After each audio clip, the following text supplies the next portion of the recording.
So our traumatic memories have a strong emotion attached to it. And what becomes clear is that we've never fully processed them because they've activated, a part of our brain and our body. And I like to think of our brain as an embodied brain. It runs through our whole body. Is at the time it couldn't fully handle or process it. So it just put it in the storage shed out the back. What happened with me and what happens with other people that go through series of traumatic events is that they become stored up to a point where those memories still are very much alive, are operating in a way that makes it difficult to function normally. That was David Roland, and you're listening to episode 203 of the Building Psychological Strength podcast, where we uncover the information, tools, and techniques to turn our mind into our most valuable asset.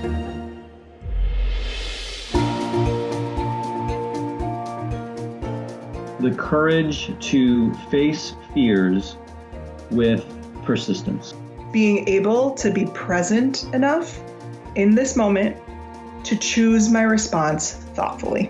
We have the strength to bend to life stressors, to bend to adversity without snapping, without breaking. There are only 6 things that contribute to our quality of life, and they are all experiences. In every moment, we are deciding who we want to be and how we want to live our lives. Noticing what your brain is doing and then being able to make choices. Mobilize the things that we know lift us up. Hey everybody, welcome back to the Building Psychological Strength podcast. My name is April and I'm your host. I am over the moon, beyond excited about this week's episode. But before we dive into the gentleman that we're going to be talking to this week, I want to let you know about a new free resource that we've got going at Peak Mind. As you know, at Peak Mind, we are constantly searching through literature and the best research and the best information and treatment methodology and everything that we can come up with so that we can bring you the best of the best information to help you live life better, to help you thrive on a daily basis. We recently came across a couple of brand new factors that contribute to burnout that we wanted to make available to you. These are factors that were fairly recently uncovered and contribute to our feelings of overwhelm. They are some of the reasons why we don't take care of ourselves as well as we should. They underlie these feelings of guilt that we have for taking care of ourselves and taking time for ourselves. And instead, we spend so much of our time and effort on other people. And because these factors have been shown to be so related to those things and also related to things like resentment and a lack of self-trust and all of these other difficult outcomes, we wanted to give them to you. It's specifically in the form of a quiz. You can go to peakmindpsychology.com/quiz and you can take a brand new quiz to see how these factors apply to you. Bottom line, you deserve to feel calm. You deserve to feel balanced. You deserve to feel supported in being your best. And you deserve to have that happen guilt-free. It's really important for us to understand, this is one of those self-awareness things. It's important for us to understand how certain things might be influencing us to behave in one way or another. And that includes the way that we may or may not be taking care of ourselves. So if you're feeling stressed or overwhelmed or frazzled or burnt out, if you're feeling guilty about taking time for yourself, this quiz was specifically created for you. So head over to peakmindpsychology.com/quiz. You can take it absolutely free. You'll learn about these 2 cutting edge factors that contribute to burnout and overwhelm, and also will give you some free tools, some free in the moment things that you can do to help yourself feel a bit better. One last time, that URL is peakmindpsychology.com/quiz. Okay, and with all that said, I'm so thrilled to get into this week's episode. It's a fact of life that we are all going to experience adversity, trauma, difficulty, suffering at some point in time in our lives. I've talked a lot about my own experience in losing my dad at such a young age, getting diagnosed with multiple sclerosis and all the uncertainty that went around with that, and the experiences I had after having my daughter and going through postpartum depression, anxiety, and ultimately PTSD. All of those experiences were incredibly difficult, traumatic, and hard to move through. But I can say with utmost certainty that I am a better person today having experienced them. No, I would not choose to go through them again. No, I would not choose to have that happen to anybody else. But if it had to happen, I'm grateful for the lessons and the growth that I've had as a result of it. And that's what we're going to be talking about this week. We're going to be talking about those times when life is incredibly difficult, when we are handed adversity that feels too big for us. It's overwhelming, and it can be so difficult to know how to move through it. But research shows us that it is possible to grow as a result of adversity, that it's possible for us to thrive through adversity and as a result of adversity. And that's what we're going to be diving into this week with our guest, David Roland. David is a presenter, he's a writer, and he's a psychologist. He has his PhD in clinical psychology, and for a lot of his career, he worked as a clinical and forensic psychologist in Australia. He had a huge, budding, amazing, successful career, an incredible marriage. He had the perfect house, seemingly the perfect life, when he started to experience depression and PTSD himself, and ultimately he had a stroke. That experience, it probably doesn't need to be said, was incredibly difficult for David to go through, but what it showed him was how possible it is to grow as a result of going through something as adverse as what he went through. And in this part of his career, this more recent part of his career, he's devoting his time and his research to exactly that, helping us grow and thrive through adversity. Specifically, David's latest book, it's called The Power of Suffering: Growing Through Life Crises. It draws together real life stories of 11 incredible people who survived their crises and grew in completely transformative ways. David actually shares a couple of these stories on the podcast today as an example of some of the difficulty we can go through and the fact that it is possible for us to learn and grow as a result of it. Not only that, but David talks about his personal experience after he had his stroke. He also talks about what trauma is and why, what it does to us when we go through trauma, why it can be so difficult to move forward afterward. And then he gives some incredible tips as to what to do when we ourselves experience these traumatic and difficult events. Not only that, but right at the end of the episode, David gives some incredibly helpful and valuable tips for what to do when someone close to us is experiencing something very difficult, when they are suffering. You've probably had the feelings of awkwardness when someone, loses a family member and, they're grieving or they've gone through something incredibly traumatic. You don't know what to say. You don't know the right thing to do. And David breaks it down and gives some incredible insight into what you can do to be a support person for people who are going through their own suffering and own adversity. He's actually one of the very few podcast guests in the history of the podcast that has totally caught me by surprise, drummed up something from my own past that I was sitting over here with the mute button on while he was talking, trying to compose myself, which ultimately it didn't work. So you'll get to hear that at the end of this episode as well. But I'm leaving it in because I think it is an important lesson in the fact that all of us are going to go through something difficult, and knowing that is a connective point between all of us. all of us humans who are in these lives trying to do the best we can. I'm so thrilled about this conversation. I can't wait for you to meet David Roland and to hear what he has to say about how we can grow through adversity and tragedy and help others do the same. Let's roll that interview.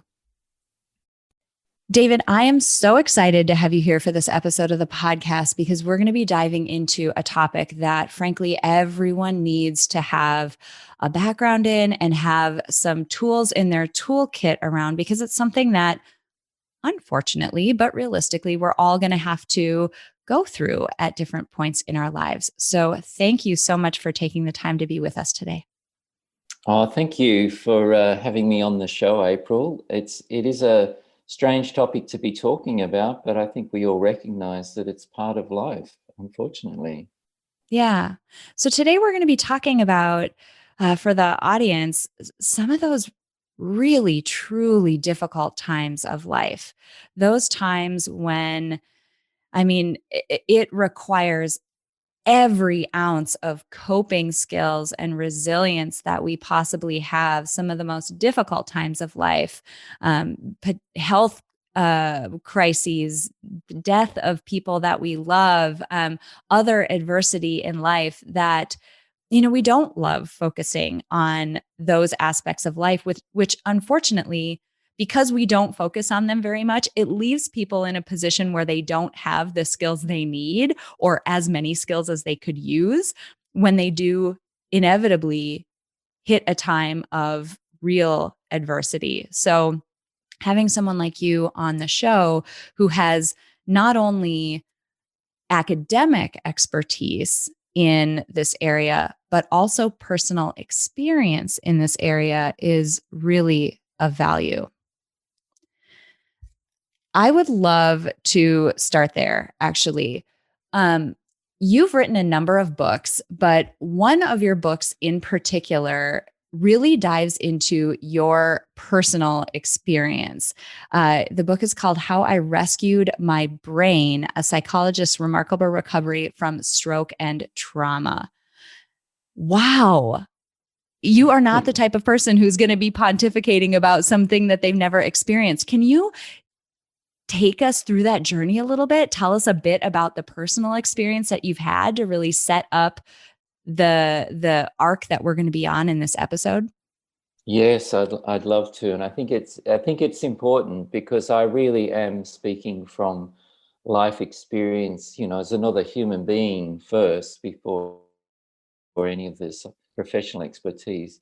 I guess if I could paint a picture, I was living in a very beautiful part of Australia near the coast. My wife and I had moved from the big city to this regional area. We'd had our first child, who was 2. Then we had 2 more. So we had 3 daughters. They were all in junior school. The eldest, getting ready to go into high school. I had a private practice that was thriving. People came from, long distances to see me because of my specialities. I was working as a clinical and forensic psychologist. So I had a strong reputation. I'd set up a clinic with a psychiatrist and another psychologist. And, and we were living in our dream home. And financially, we were very well off. So we had the perfect life. But then something happened and it was no longer perfect. And the first thing that happened was that I'd been working for more than 20 years by this stage in my psychologist career. And I started not wanting to go to work and I couldn't tell why that was. It's just that I just didn't have that oomph to get out of bed and do this work that I'd always loved and wanted to do.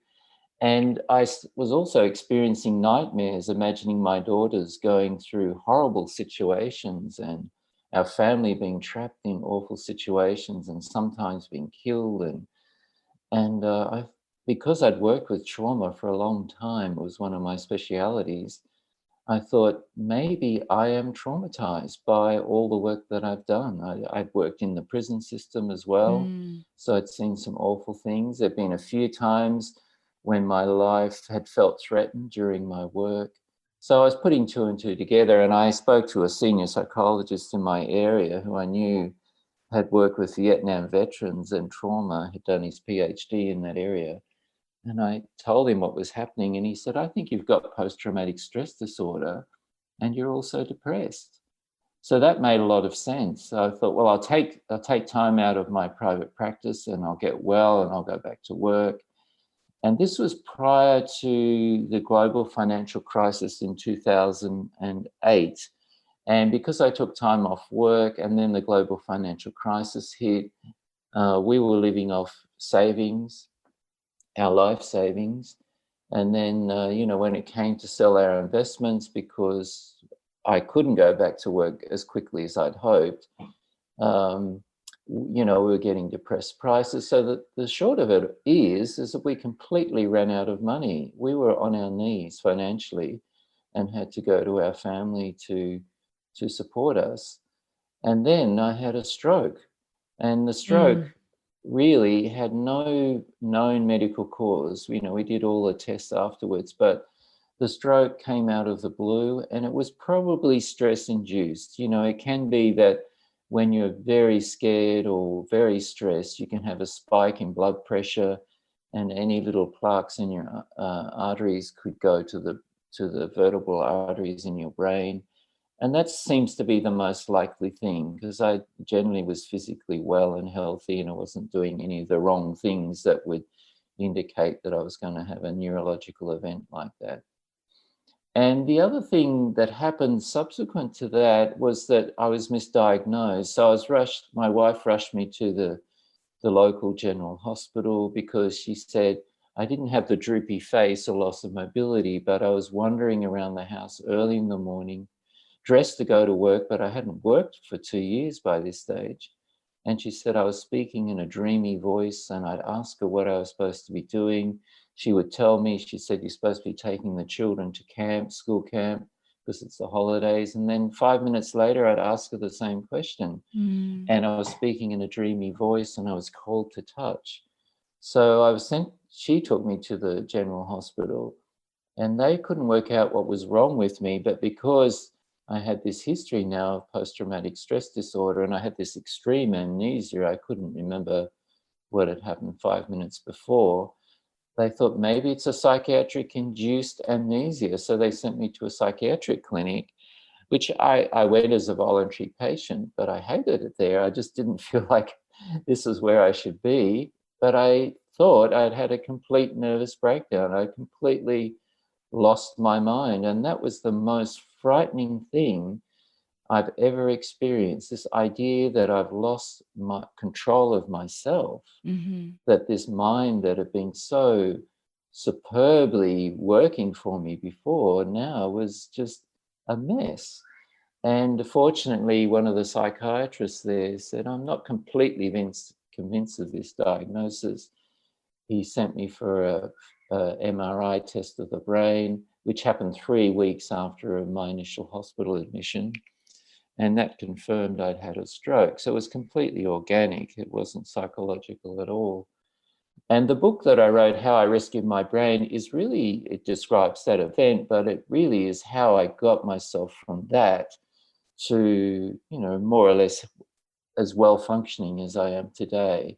So I don't have a lot of symptoms now from my stroke. The main one would be mental fatigue. So I can't concentrate for as long periods as I used to. And my memory wouldn't be as sharp as it would have been without that stroke. But physically, I'm actually in much better shape. Emotionally, I'm in much better shape. And really, the things that happened after I got well became the subject of my most recent book, which I'm sure we're going to dive into. Absolutely. There's something that I want to highlight that is potentially a missing, a piece that I don't want this audience to miss about your story that you've shared with us. You mentioned in the beginning that everything was going well, right? You had all of these things going for you, and out of the blue, seemingly, came these really difficult events that you had to endure. And I bring that up because So many times it can be easy to delude ourselves into thinking that suffering or adversity is distant from us. It's something that happened to them. I notice this a lot. This audience is very familiar with me talking about losing my dad to cancer when I was young. I notice this a lot in the way that people talk about others who have died. They'll say things like, oh, well, but that person smoked. This wasn't the case with my dad, but well, that person smoked, or but they did this thing that I don't do, or but they are this characteristic that I'm not. What we try to do is somehow create a me and a them to put distance in between the fact that this horrible thing happened to them, but oh gosh, it could never happen to me because we have this thing that's different about us. And so I'm safe. And I bring up this point about you and your experience beforehand because everyone is going to go through their share of truly difficult, truly potentially traumatic, really hard situations. And I don't say this to be pessimistic or to make anyone panic or feel anxiety, but more to say, stick with us on this episode because what you're going to learn is important. And when you come to the moment when you are facing adversity, you're going to want these tools in your toolkit to help you through it because the time to learn them is well before you need them. So the time is pretty much now. We've got the expert on the line. So now is the time to learn them. Yeah, look, I think that's a great point, April, and I would like to respond by saying two things. First of all, people are going to go through some of these major life crises, even though they didn't cause it. Mm-hmm. It just came out of the blue, and there's all sorts of reasons. Mostly life is outside of our control. Most of the events that happen in our life are outside of control. So it's going to happen to us irrespective, even if, we do all the right health things, we do all the relationship counseling things, we do all the things that, we think we should be doing, and still misfortune may visit us. If it doesn't visit us, it will visit somebody that we really care about, whether that's one of our family or it's a work colleague or it's a friend. And how do we be with that person when they're going through that? So that's the first point. The second point is this idea of dissociation. We have this psychological mechanism. The human brain is incredibly fascinating and still completely, relatively unknown. But one of the abilities that it has, and distinguishes us from other animals, is that we can time travel. So we can connect the past with the present and with the future. And we do what I like to call build a storied self. So we create a sense of self which has a whole story or a narrative about it. And it's like, I was born here, I was raised there, and I was, I was the black sheep in the family, or I wasn't, so I was the conformist one, whatever. We build up this story about ourselves and we project it into the future. And we say, this is how my future is looking based on my narrative or my story itself. And then something comes along and it disrupts that story itself. It says, hey, no, this idea you had about your future isn't it at all. And so we have this ability to not only build the story itself, but dissociate or to put out of our mind the idea that suffering, intense suffering that we're talking about now, may visit us. I'm an ocean swimmer. So I swim in the ocean off the East Coast here where I live, and we have sharks. We don't have a lot of sharks, but it's, people do get attacked by them.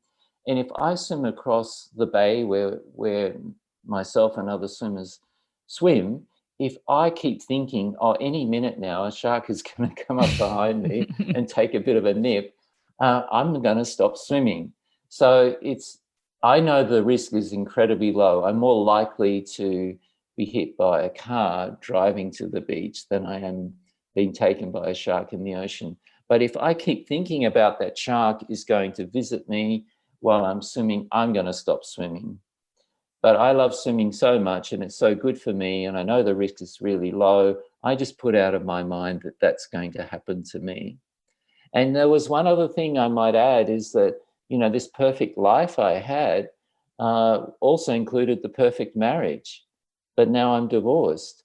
After all those things happened and things played out, my wife wanted a divorce, and I thought I'm never going to be the person that would have a divorce. I'm such a together person. I'm a psychologist. It wouldn't happen to me. That's what happens to other people. That's how I used to think. Yeah. Something you mentioned around dissociation is so interesting. We talk about it a lot on this podcast too, but I want to make sure that I draw the connection here. Many of these, say, abilities or habits or heuristics or just ways of operating that our mind has, a lot of them in normal circumstances are very adaptive. They're very helpful, right? It is helpful to be able to dissociate a bit from the sharks so that you That's can right. swim. Yes. There are a number of times in our life when we need to be able to put that out of our mind in order to move forward. I mean, think about every risk you could possibly think of leaving your house. Like, we would all probably stay in our homes if those were constantly top of mind. But when we get out of the context of quote unquote normal circumstances, just your sort of average run of the mill day, some of those operating systems or heuristics or habits, they're less helpful to us. They're less adaptive for us. And, certainly trauma and adversity is one of those times when we're pushing it so far away that we're not admitting to ourselves that something could potentially happen. So I love that you brought that up. I'd love to ask about trauma itself, the felt experience of something traumatic from the perspective of the person who's going through it.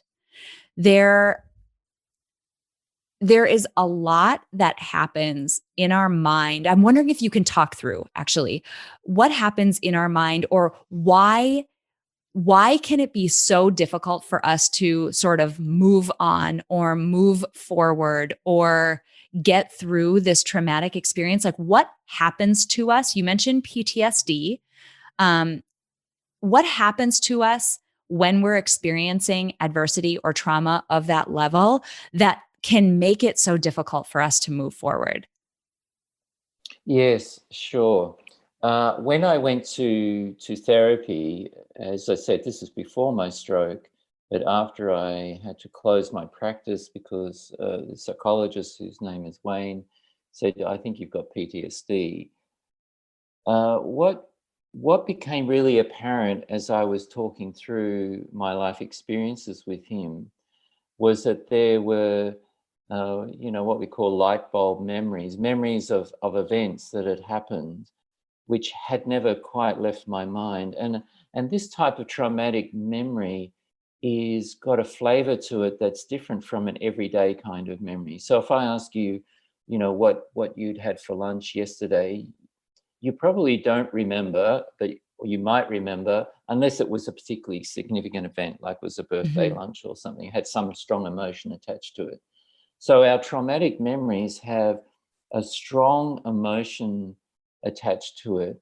And what becomes clear is that we've never fully processed them because they've activated, a part of our brain and our body. And I like to think of our brain as an embodied brain. It runs through our whole body. Is at the time it couldn't fully handle or process it. So it just put it in the storage shed out the back. What happened with me and what happens with other people that go through series of traumatic events is that they become stored up to a point where those memories still are very much alive, are operating in a way that makes it difficult to function normally. So my experience of how I went from functioning normally to not normal was that I was becoming preoccupied with, just mentally preoccupied with things going wrong. There was a sense that something bad is about to happen. And, I could be just walking down the street of my town where, perfectly friendly town and nothing ever bad had happened there. but I'm walking down the sidewalk thinking, what bad thing is about to happen? Or I'd be sitting, in a restaurant or in a public place, and I would have to sit near the door, near the exit, in case something bad happened. So I like to describe it as dread. This feeling of dread was hanging around me like a bad smell.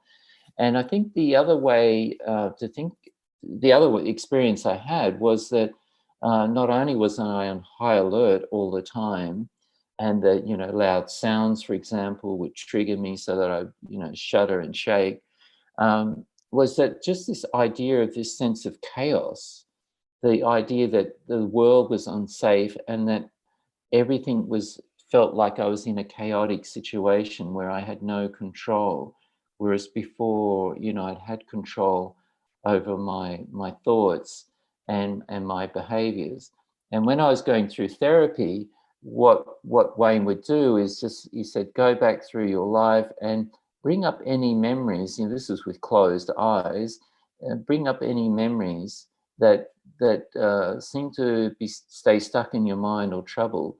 And I was going back to sort of 20 years worth of memories of when I'd first started working in the prison system. And I was surprised how vibrant those memories were. And so my brain had been unable to fully process those memories or those events at the time, like it would an everyday event. And so he used a therapeutic technique that helped take the emotional sting out of those memories, so that now those memories are mostly just memories. They're things that don't bother me like they used to. That is really, really helpful. It's a helpful description. Something I've talked with people about a bit, and again, something else that I've shared on the podcast quite openly, is the experience that I had after my children were born. I experienced severe postpartum depression and anxiety after my first daughter. But then when my second daughter was born, I realized it's shocking to say, but I realized that I had essentially PTSD symptoms happening as a result of feeling like I was being taken back to that. I was not experiencing postpartum depression or anxiety at the time, but it smelled of it. The context around it was so much about evoking the experience that I had with my first daughter that I couldn't believe how surprising and sudden that experience was. And something that is interesting about both what happened with me and what happened with you is it's not like any one of those experiences was one major traumatic event, right? Like it wasn't that I was held up at gunpoint and thought I was, going to lose my life. It wasn't one major traumatic event. And the way I've thought of, explained it to people, I'd love your reaction to this, is almost taking a legal perspective. When in the US, when we talk about things like sexual harassment, we talk about it needing to be severe and or pervasive, meaning it can be one big severe event, or it can be more low grade but pervasive, happening often or frequently over time. I'd love your reaction to that explanation because I've been using it just in full disclosure, but I'd love your reaction to it. So what exactly are you asking me, April? I'm not quite sure.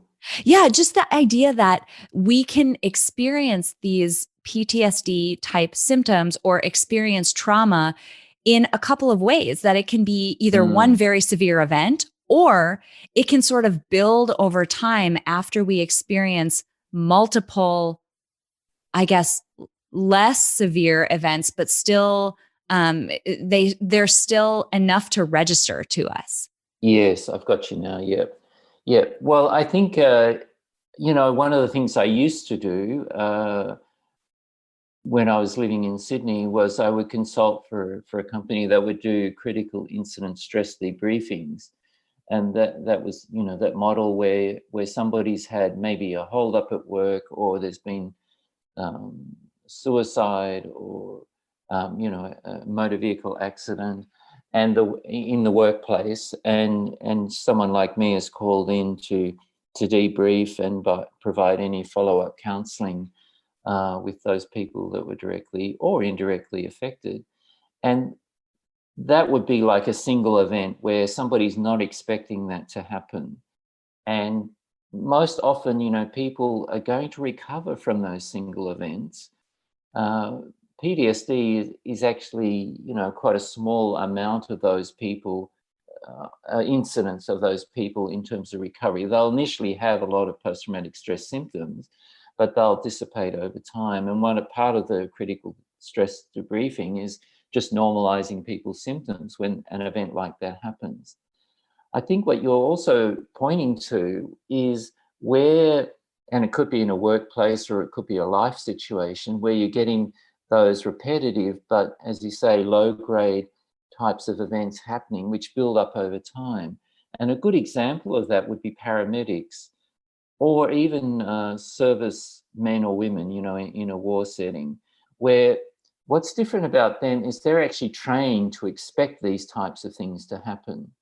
So when these events happen, events that you or I might find traumatic because we're not trained to be in a war zone or to be a paramedic, we might be completely knocked over by it, but they're trained to do that. So, and they're expecting that to happen, and that's a really important difference. What's happening for them though is that these events in the workplace start to accumulate and over time build, this internal monster. And that's really what I had experienced through my work, because empathy, as we know, is a very, is a valuable human skill and ability to have, to be able to put ourselves in somebody else's shoes. And somebody working in a service position like myself or yourself, we want to have empathy.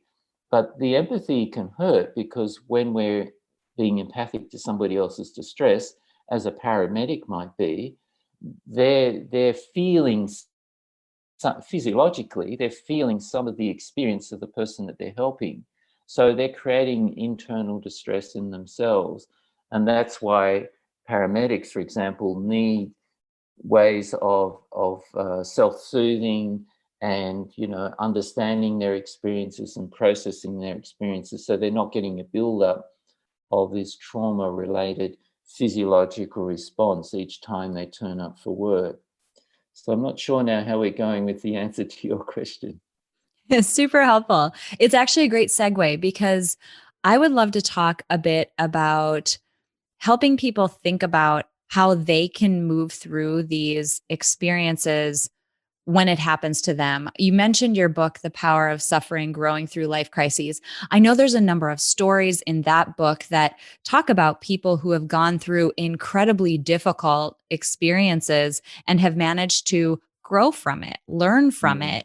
That feels so impossible when we think about some of the most difficult things we've gone through. Can you take us through, even if maybe even like a story from the book, or take us through an example of that? And how do we do that? Yes. Well, look, there's some very strong stories in the book, and I was interested in looking at a range of stories and different types of traumas, if we can call them traumas. And this paradox that when life dishes out some life-shattering event, which you then survive, how can it possibly turn into something that has silver linings, or more than that, a growth aspect, so that we change in ways that we actually really like, that we don't want to lose the way that we've changed or the person that we've become, even though we wouldn't choose to go through that event again necessarily. Although some people say, I had an accident, became a paraplegic, and it was the best thing that ever happened to me because of the life lessons that I've gained. I mean, one of the stories in the book is Jane, who is the first story in the book. And I first spoke to her because she was an ex-colleague of mine, and I was trying out this idea of, do people grow through their adversity? And her daughter, Georgia, was 18, had just finished her final year exams at high school, and, had this wonderful life ahead of her, incredibly bright, lovely personality.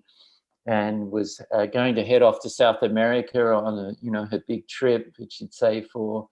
But she started to complain of pain, and it took a few days for a diagnosis to come through, but she had ovarian cancer. And this was not in the life story of Jane's family or Georgia at all. And it was a type of cancer that was, very fast acting and had a very low success rate in terms of treatment, but they embarked on treatment anyway. And there were a few times when they were hopeful that the cancer had been removed, but then it would come back again. And then finally there was acceptance that, Georgia was going to die. She wasn't going to survive. And this was about a year after that first signs of pain. And they celebrated her death. So Jane said, I didn't want a house of dying, I wanted a house of living. So Georgia was still in the family home and people would come and visit. And I guess one of the advantages, if you can think of it this way, when we know that we're not going to survive, is that, people have time to show their loving and their care, and for you to do the same and to live, to address any regrets that you might have. So this was devastating for Jane, and she openly admits that at times she was suicidal. She's a psychologist, so she has a lot of the, the well-being strategies that one would hope. And in time, she found that going to work was one of the best things for her, to try and reestablish some routine after Georgia had left the family. And she was drinking alcohol quite a lot in the evening. She said that helped me to stop shaking. And I think it's interesting. I want to just note that point, that when people recovering from a crisis like this, we've got to be careful not to tell them what they should and shouldn't do. Like, it would seem counterintuitive that, Jane is drinking, half a bottle of wine or a bottle of wine a night just to steady her nerves. But it actually got her through. I mean, she wasn't doing anything dangerous, but it got her through that difficult period. The other thing that she was doing was telling her story a lot. So there were other friends who would come to her or that she would connect with who had also been through life upending experiences. And you will find that those people who've been through such experiences automatically intuit what you're experiencing, even if it's not the same experience that you've had. There's a way of being with people where you just simply bring your presence, where there's nothing to be fixed, there's nothing to be changed, but you're bringing your presence, your companionship, your understanding as much as you can understand their experience, and you're offering like a blackboard or a whiteboard so that they can tell their stories and put their stories on your whiteboard, because that's helping them to understand what's happened. And it's also grinding away, this dissociative effect that we've talked about before, where we finally reach acceptance. This is how it is now. George is gone. What life can I make for myself now? And that is when the growth starts to happen, once we've achieved acceptance.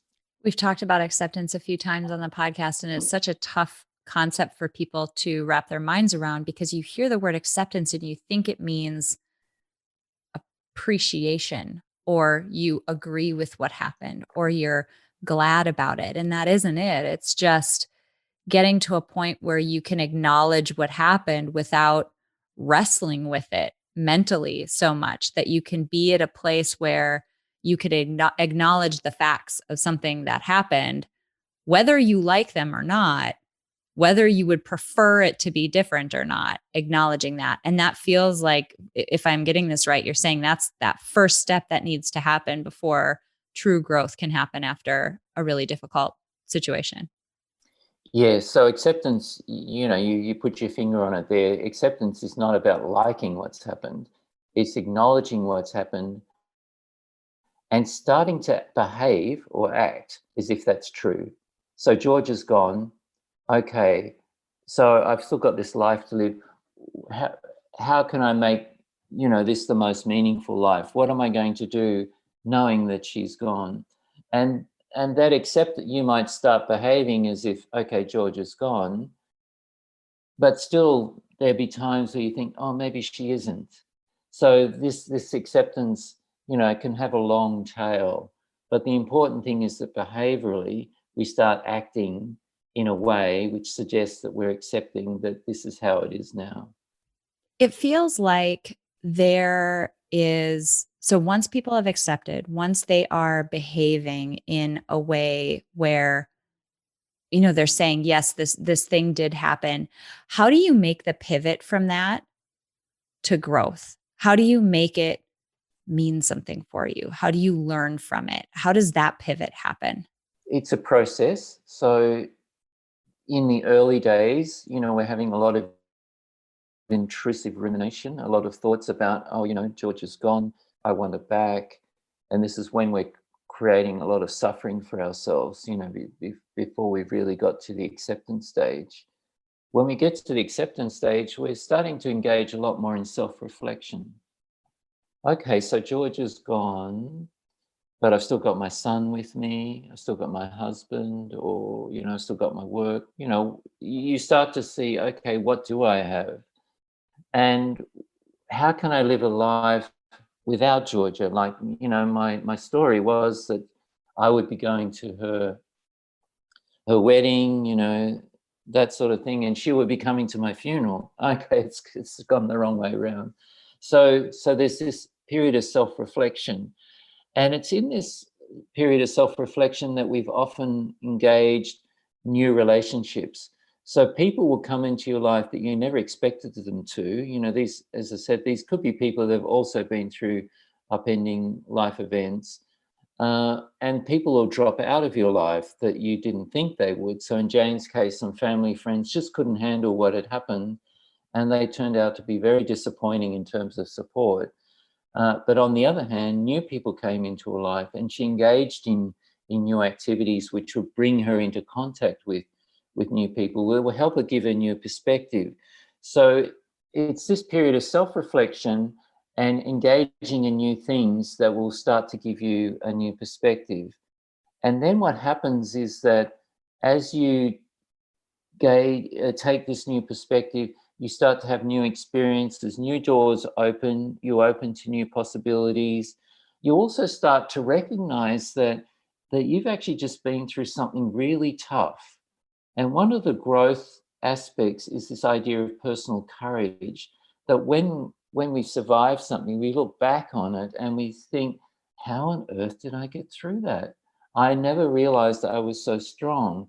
But the truth is that, when we're surviving, we just put one foot in front of the other. We're just trying to get through the day today. But after a time, when we've survived, we can look back and we think, wow, I'm much stronger than I thought I was. Another growth aspect seems to be that you realize what's more important in your life, what you value the most. And commonly that is, relationships and connection, and the types of connection that you want. So sometimes you might, discard some people and choose others because you start to see what meets your needs and what's good for you and what's not. Your wisdom is starting to kick in here. And we also tend to experience much more gratitude. So you become more grateful for the things that you do have. And that the things that you do have aren't necessarily expensive things. So people tend to become a bit more spiritual, and they tend to value things for the experience it gives them rather than, how much I own or what it looks like. I love all of that.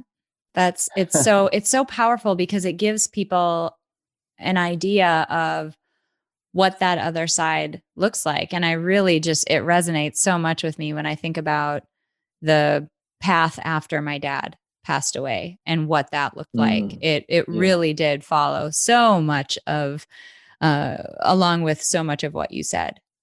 How about when it's other people? It's so common that when something really difficult happens, we feel awkward. We don't know what to say. We don't know the right thing to do. We tend to withdraw just because we don't know what to say or do, when in fact, that is the last time, or that's the one of the worst things that we can do, because that person does need support. How do we be there for someone else who's going through something really difficult?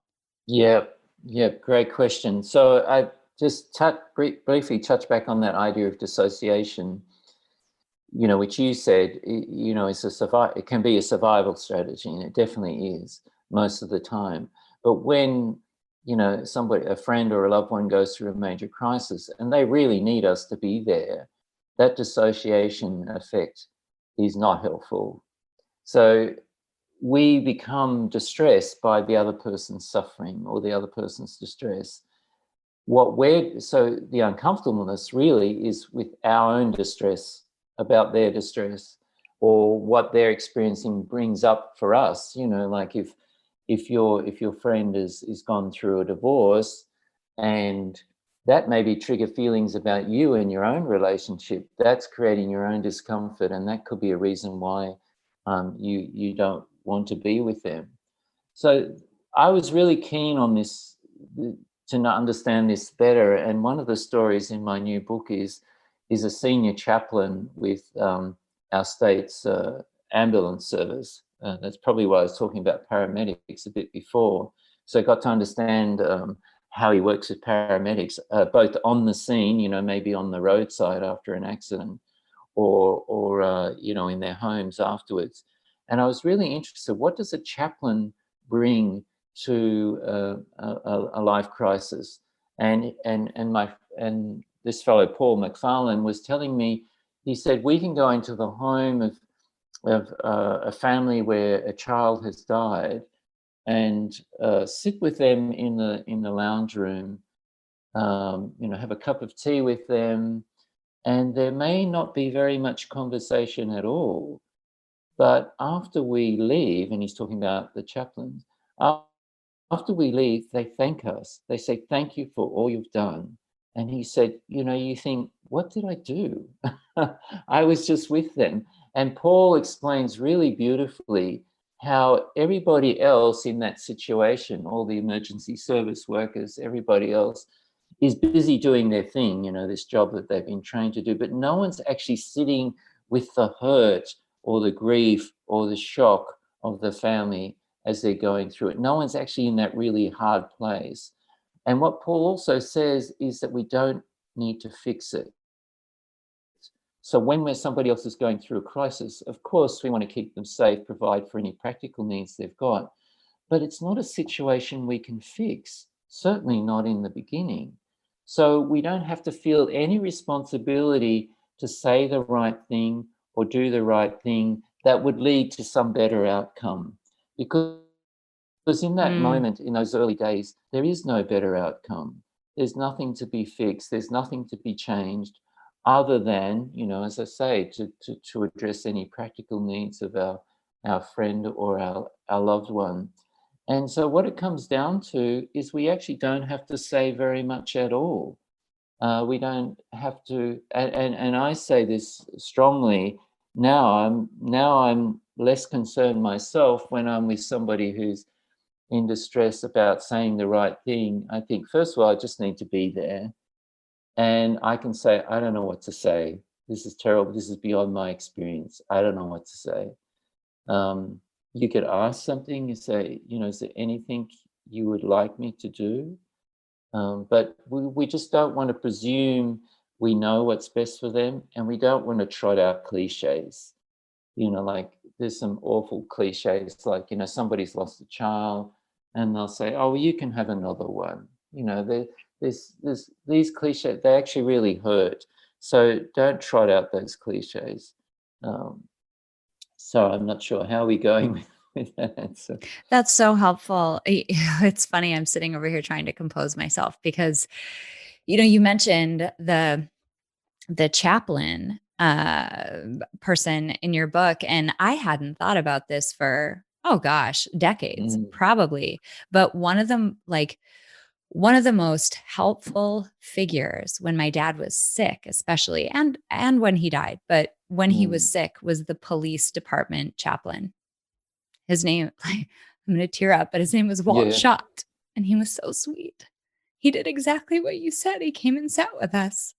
So I can't believe I've never put 2 and 2 together, that's exactly what you do. You do what Walt did. You sit with people. That's so good. Oh, so good.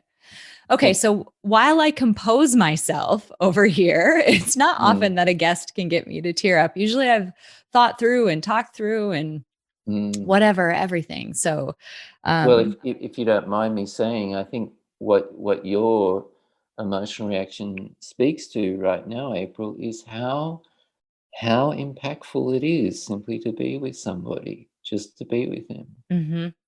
So incredibly valuable that somebody wasn't afraid and they were just there. It felt like a steady point in a situation when everything felt like it was moving around us. It was so helpful. With all of your background and all of your expertise and your experience, I would love for you to talk about what psychological strength means to you. I think of psychological strength and I relate it to myself. And that is, first of all, we need to have, or I need to have, an awareness of what I like to call my internal weather. So my internal weather is my thoughts and my feelings and my physical sensations. That's the data on which I draw upon. So as I go about in the world, being aware of my internal weather gives me the information I need to make good decisions. The other thing I would say is a way of managing emotions. So life is going to throw curveballs at us and we'll react in ways that are automatic, that we no control over. But how do I manage my emotions after the event? Do I have ways of calming down if I need to calm down? If I'm feeling angry, do I have ways, constructive ways of channeling that?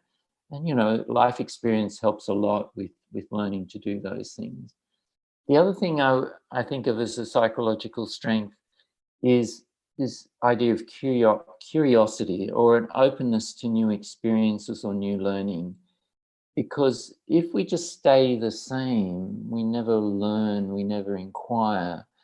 And this came out in my research for this book. Those people who grow have this curiosity gene, if you like. This, the doctor might say something to them, but they say, but is there some other way we could think about this? Or can I learn more about this? Or how can I find out more about that? Or who else could I talk to? So this curiosity gene, openness to new learning. And I guess the final one would be, this reaching out to others, just recognizing that we can't always manage life events on our own, or even if we could get through them, would it be better to get the help of somebody else? So this idea that it's not weak to reach out, but being, showing you're vulnerable to suitable people at suitable times, your vulnerability is actually an asset, it's a strength. And through all of these qualities and with life experience, we develop wisdom. We develop a better understanding of ourselves and the way the world works and the way other people work. And that really is growth when we've achieved that wisdom. I love that. I love that way of thinking about it. I'm hoping you can give us a little bit of direction if people are interested in learning more about you, about getting your recent book or any of your other books that you've written. Tell us where we can find more about you after this conversation. Yeah, sure. I think the best port of call would be my website, which is my name, David Roland, ROLAND, .com.au. And from there, I post, videos and other interviews and blogs, and also all my social media channels are there, so people can connect through my social media channels. My books are available as audio books and ebooks anywhere.